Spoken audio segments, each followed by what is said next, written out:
Chers amis, la star anglaise, Jude Bellingham est sur le toit du football européen, sur le toit du football mondial. Il a remporté le Golden Boy 2023 avec beaucoup de satisfaction et beaucoup d'ambition. Jude Bellingham, chers amis, actuellement fait le tour de l'actualité sportive. Bonjour à vous, chers amis téléspectateurs d'Afrique Sport. C'est un plaisir de vous retrouver dans votre revue de presse quotidienne. Comme d'habitude, que vous soyez au travail ou à la maison, vous restez avec nous pour ce tour de l'actualité que nous débutons en Angleterre. Ce sont des cadres de Manchester United qui réclame la tête d'Eric Ten Hag. Eric Ten Hag est sur la sellette. Il pourrait quitter cette équipe des Red Devils après revers.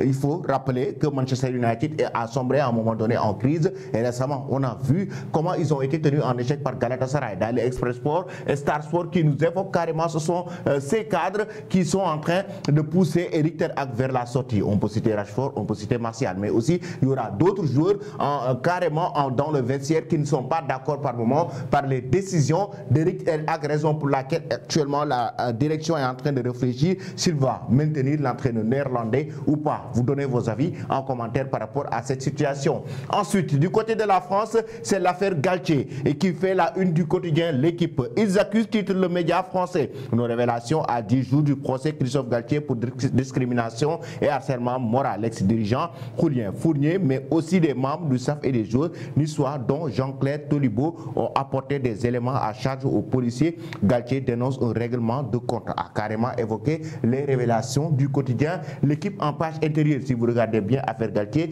les secrets de l'enquête qui ont été carrément dévoilés ou publiés par les médias français. Pression pour ne pas gêner. Propos déplacés sur les musulmans, défenseur noir qualifié de King Kong à 10 jours du procès. L'équipe révèle ce que les joueurs de l'encadrement de l'OGC Nice ont raconté à la police par la voix des avocats. L'entraîneur affirme quant à lui n'avoir jamais harcelé ou discriminé quiconque au sein de l'équipe niçoise. Maintenant, voici les détails en page intérieure que vous pouvez lire avec le quotidien L'équipe, mais ce qui est sur la page de la une, on voit carrément que c'est l'affaire Galtier qui fait l'actualité française. Ensuite, du côté du Sénégal, on parle de la Coupe d'Afrique des Nations avec l'un des milieux de terrain qui ont marqué le football sénégalais, notamment le milieu de terrain sénégalais. Il s'agit d'Henri Saivet, qui a été écarté à un moment donné depuis 2019. Il n'était plus venu au sein de cette équipe nationale du Sénégal et l'interrogation est posée par le quotidien Record pour nous dire que compétitif à Pau FC, jeu axial intéressant, Henri Saivet, une bonne pioche pour la Coupe d'Afrique des Nations. Et il y a eu des observateurs qui ont donné le quelqu'un a dit qu'il ne peut pas apporter grand-chose à cette équipe nationale du Sénégal du moment où il y a des joueurs comme Lamine Camara, Pape Matar Sarr qui viennent d'arriver, John Lopi, il y a aussi Pathé Ciss. Son profil peut être utile à Aliou Cissé, mais il y a toujours un mais. Pourquoi? Parce que Henri Saivet est en train de prendre de l'âge et il y a cette nouvelle génération qui commence à débarquer. Pape Gueye de retour face à Lorient et oui, certainement lui aussi, le milieu de terrain aura sa place au sein de cette équipe nationale du Sénégal. Quant à quotidien L'équipe qui revient sur la rencontre pour la Ligue des Champions asiatiques. Istiklol qui va affronter Al Nassr aujourd'hui à 16h. Sadio Mané en costume de patron. Mané va débarquer en principal star. Il est très attendu en l'absence de Cristiano Ronaldo. Koulibaly gagne et Karatol en tête de la Saudi Pro League, mais en Ligue des Champions asiatique aujourd'hui, il y aura une rencontre importante entre Al Nassr et Istiklol et Sadio Mané sera le patron de cette équipe d'Al Nassr avec l'absence de Cristiano Ronaldo. Selon vous, chers amis, que pensez-vous actuellement de la forme de Sadio Mané? J'aimerais que vous donniez vos avis là-dessus en commentaire. Du côté de la presse catalane maintenant, c'est l'idole. Il s'agit de João Félix qui fait la une de Mundo Deportivo. On parle de lui par rapport à la semaine extraordinaire du joueur João Félix qui a été énorme face à l'Atlético Madrid qui offre le Barça le but de la victoire, mais en même temps la célébration qui fait toujours le tour de la toile. João Félix, actuellement le Barça, comme je vous l'ai dit il y a tantôt dans cette revue de presse, que le Barça est en train de faire son possible pour le maintenir, pour l'acheter définitivement au sein de l'Atlético Madrid, parce qu'il faut rappeler que João Félix a été prêté par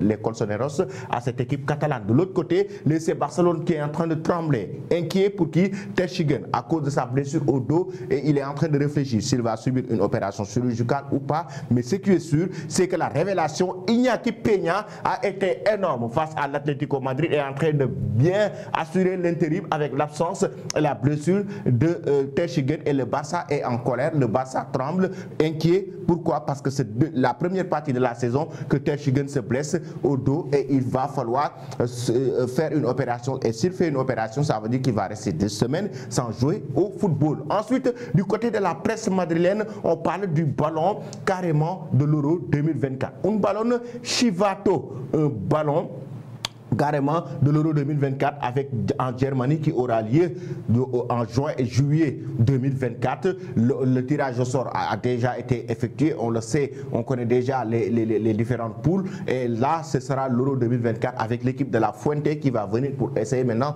de remporter cette compétition. On sait qu'il y a l'Angleterre qui reste favori quand même, il y a des équipes comme la France aussi qui sont favoris, l'Espagne n'aura pas seulement, en tout cas l'Espagne ne viendra pas pour affronter des petites équipes, il y aura de grandes nations de football européens qui seront là bien présents dans cette compétition qui est l'Euro 2024. De l'autre côté, il y a Jude Bellingham, Chico de Oro du football mondial, l'enfant d'or du football mondial qui a remporté quoi? Qui a remporté le Golden Boy 2023 hier soir. Et Jude Bellingham, avec beaucoup de satisfaction qu'il a remporté, qui rend hommage à Carlo Ancelotti. Ça fait la une du quotidien AS. Todo el mérito est de Ancelotti. Tout le mérite est de Ancelotti. Pourquoi? Parce que c'est lui qui a fait en tout cas son possible pour que le Real puisse le décrocher venant du Borussia Dortmund pour 100 et quelques millions d'euros, et pour rejoindre cette équipe du Real Madrid en provenance du Borussia Dortmund. Et arrivé au Real, Jude Bellingham n'a pas eu de problème d'adaptation par rapport au système qu'il joue avec le club de la Casablanca, mais en même temps, la confiance que Carlo Ancelotti lui a donnée, il dit carrément ici, après avoir remporté ce titre, il dit qu'il a rendu hommage à Carlo Ancelotti, que tout le mérite revient à Carlo Ancelotti et que le Real Madrid est le meilleur club au monde. Il dit carrément que le Real est le meilleur club au monde et c'est un club qu'il a toujours porté dans son cœur. A fait carrément des révélations Jude Bellingham après avoir remporté le Golden Boy 2023 avec sa famille qui l'a accompagné lors de la cérémonie qui a eu lieu en Italie. Et là, chers amis, je vais vous quitter avec l'image de la Coupe d'Afrique des Nations. Le top chrono a commencé, les moins 40 jours ont démarré, ce sera au mois de janvier. Vous pouvez donner en commentaire selon vous qui va remporter la CAN entre le Sénégal qui est tenant du titre, le Nigeria, la Côte d'Ivoire, le Cameroun, il y a l'Égypte, il y a la Tunisie, il y a énormément de pays africains qui veulent décrocher cette grande messe du football continental. Vous donnez vos avis en commentaire. Restez connectés sur Afrique Sport pour ne rien rater de l'actualité. Merci et très bonne journée.